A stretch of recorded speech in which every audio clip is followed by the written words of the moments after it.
বিসমিল্লাহির রহমানির রহিম। আসসালামু আলাইকুম।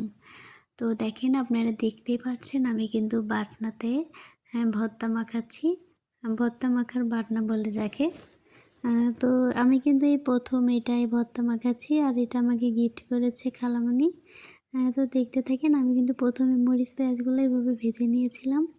তো আমার কিন্তু আজ খুবই খুশি লাগছে যে আমি এটাই ভর্তা মাখাচ্ছি। আসলে আমার অনেক দিনের একটা শখ ছিল যে আমার এরকম একটা বাটনা হবে আমি ভর্তা মাখাবো। তো যাই হোক আমি কিন্তু এই পেঁপে ভর্তাটা ১ম এ মাখিয়ে নিচ্ছি। আর এই শীতের সকালে মানে সকাল সকালে যদি এরকম ভর্তা হয় তাহলে আর কি লাগে বলেন? তো যাই হোক আমার পেঁপে ভর্তাটা কিন্তু হয়ে গেছে। এরপরে কিন্তু আমি এখানে নিচ্ছি হচ্ছে আলু ভর্তাটা করে। আর আমি কিন্তু ১ম এই দেখিয়েছি একটু, একটু করে যে আমি কিন্তু এই বাটনাতেই ভাত মাখিয়ে খাবো চটকিয়ে, চটকিয়ে। তো যাই হোক আমার কিন্তু বলতেই মুখে লালা চলে আসছে খাওয়ার জন্য। তো যাই হোক দেখেন আমি কিন্তু খুবই সুন্দর করে যত্ন সহকারে এটাকে মাখিয়ে নিলাম। আর আপনাদের কার, কার এই বাটনা পছন্দ সবাই কিন্তু কমেন্ট করে জানাবেন। আমার কিন্তু ভীষণ পছন্দ। তো আমার কিন্তু ভর্তাগুলো মাখানো শেষ। আমি এইবার দেখেন ভাত নিয়ে নিচ্ছি বেশি করে। এখন এটাকে আমি মাখিয়ে, মাখিয়ে খাবো। উফ! এই গরম ভাতে ভর্তা তারপরেও আবার এই বাটনাই। মানে ভাবতেই তো একটা লোভনীয় ব্যাপার, তাই না?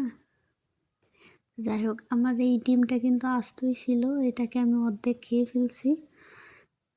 তো দেখেন আমি কিন্তু খেতেই বসে গেছি। তো আপনারা যারা, যারা এখনো এই বাটনা কিনেন নাই কিনে ফেলেন। মানে এটাই ভর্তা মাখানোরও অনেক উপকারিতা আছে। যেমন আমি অন্য কারোর ভর্তা খাইতে পারি না হাতে মাখাইলে। তো যাই হোক এটা যার, যার মনের ব্যাপার। সেইজন্য আরকি আমার এটা খুবই পছন্দ।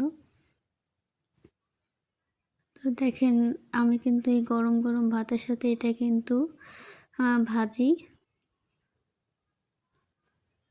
দেখেন আমি কিন্তু খুবই মজা করে খাচ্ছিলাম গাইস। আমার এখন বলতেই মুখে কেমন লাগছে মনে হচ্ছে আরেকটু খাই। তো কার, কার এই বাটনা আছে সবাই কমেন্ট করে জানাবেন। আর আপনারা দেখতে পাচ্ছেন এটা কিন্তু মূলা ভাজি। ভর্তার পাশাপাশি এই মূলা ভাজিটা করেছিল আম্মু। খেতে কিন্তু অসাধারণ হয়েছিল। তাছাড়া সকালবেলায় ভাজি, ভর্তা এগুলাই আরকি ভাল লাগে বেশি আমার। আপনাদের কেমন লাগে সবাই কিন্তু কমেন্ট করে জানাবেন। তো আমার ভিডিওগুলা কেমন হইছে সবাই কমেন্ট করে জানাবেন। আমি কিন্তু গপ, গপ করে সব খেয়ে নিয়েছি। আল্লাহ হাফেজ।